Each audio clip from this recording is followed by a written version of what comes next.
Happy Black History Month. The Black History Month spotlight for today is one of my sheroes, Fannie Lou Hamer. Fannie Lou Hamer was born in 1917 in Mississippi. She went to school for a time period. However, I think at around the age of 12, she was no longer able to continue her education because she had to help support the family. And so she was picking cotton, and she continued to do this type of work. And she was also encountered a lot of injustices in her life. So I'm going to talk about her civil rights advocacy in a moment. So she was an advocate for civil rights, women's rights, voting, and really a key figure in the civil rights movement. So one of the injustices that she experienced was forced sterilization, where she went in for treatment of a uterine tumor, and unbeknownst to her, they sterilized her. And that really raises awareness that this has happened to Black women, Native American women, the issue of forced sterilization. So I also want to just highlight, in addition to things that she has gone through, particularly in her civil rights advocacy, she was very involved in different organizations and civil rights movements. She partnered with SNCC for the Mississippi Summer Nonviolence Summer, and they were trying to get people to vote. And interestingly, Fannie Lou Hamer was trying to go vote, and they had these literacy tests for Black people. So she failed the test initially, and I think she failed it again, but she kept coming back, and she was like, "You're gonna keep seeing me until I pass this literacy test," and she passed it. But then after that, they put another barrier. They said you have to pay a poll tax. So she had to wait to get some money to pay the poll tax. So after she really got the right to vote, she really wanted to advocate for other Black people to have the right to vote.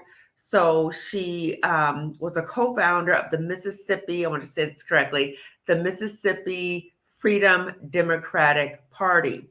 And in 1964, they went to the Democratic National Convention, and they wanted to represent Mississippi because the all-white delegation of Mississippi, she felt like they were not going to give a representative picture of the experiences of Black people and to advocate for Black people. So they demanded to be seated at the DNC. And after this back and forth stuff, they were given 2 seats. And she was like, "No, we're all tired. Why give me just 2 seats? It's not just 2 of us." So she was really a fierce advocate. She also testified, and I'm going to read you a quote from her testimony. She said, "All this on account, we want to register to become first-class citizens, and the Freedom Democratic Party is not seated now. I question America," right? "And if the Freedom Democratic Party is not seated now, I question America.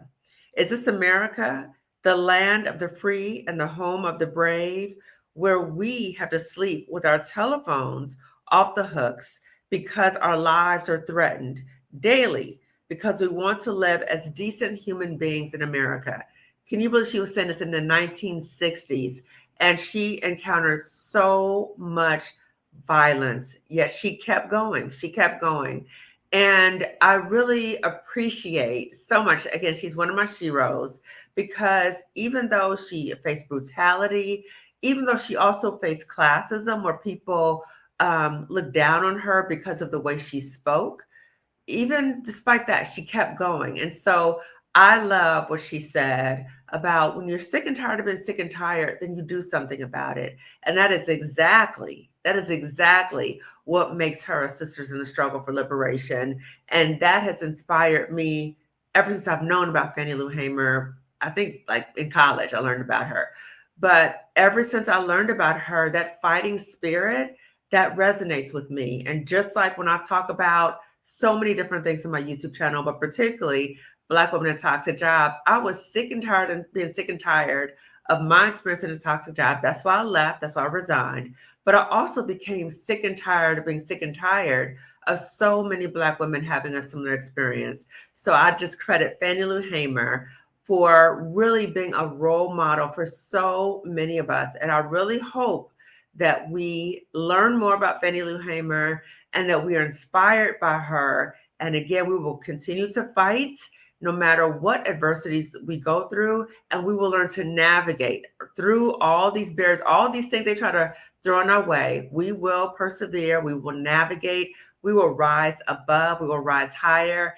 And I want to say in gratitude to Fannie Lou Hamer and so many of our ancestors, some that we know and some that we don't, but they went through so much for us to be here right now, and that it is our honor and it is our duty to really continue to advocate not only for our individual rights, but for our collective rights as Black people. So again, check out Fannie Lou Hamer. If you're sick and tired of being sick and tired of something, then do something about it. If you don't know me already, I'm Dr. Kamani. I'm a licensed clinical psychologist, a toxic job survivor, but more importantly, I'm a toxic job liberator for Black women in toxic jobs. Again, like Fannie Lou Hamer. Okay, so check out Fannie Lou Hamer, and just what a brilliant woman. What a brilliant woman. Like every time I hear her speak, and I've seen documentaries about her, I am just like, this woman, that fighting spirit. I cannot tell you how connected I feel to her. Okay, so anyway, want to share that with you. So check out Fannie Lou Hamer. Again, happy Black History Month, and I will see you later. Take care. Bye-bye.